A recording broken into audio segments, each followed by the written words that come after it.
two that we have here are, well, I'll start with the one on my right over here. This is what we call just VNS Northern Rye.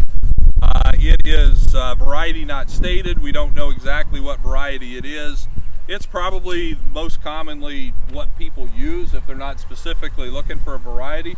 As you can see, there's absolutely nothing wrong with it. It's a great cover crop. It's a great weed suppressor.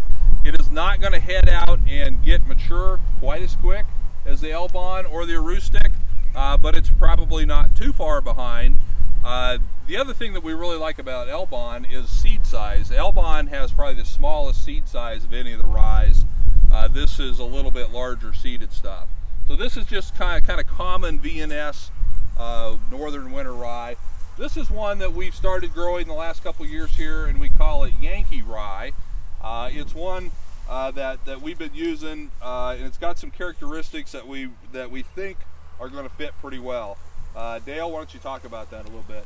Well, I think you can see that if you compare this to the Elbon, it just seems to be a lot leafier. The leaves seem to be a little bigger.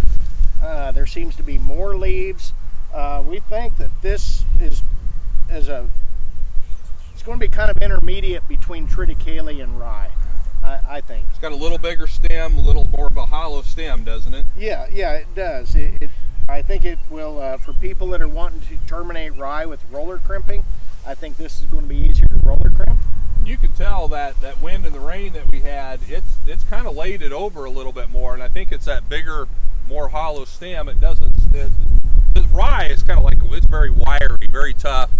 Doesn't go down very easy, but this, like you said, it's a little more like triticale. It's not triticale, but it has a few more characteristics like that. Yeah, it seems to be leafier. I think it's going to yield more forage in the long run, but won't be quite as early as the Elbon. So I think it's going to fit that gap between triticale. In this upcoming year, we've got 700 or 800 acres of this under production in South Dakota, so we should have a decent supply of this. We've just kind of been testing it up until this year. So this is called Yankee rye.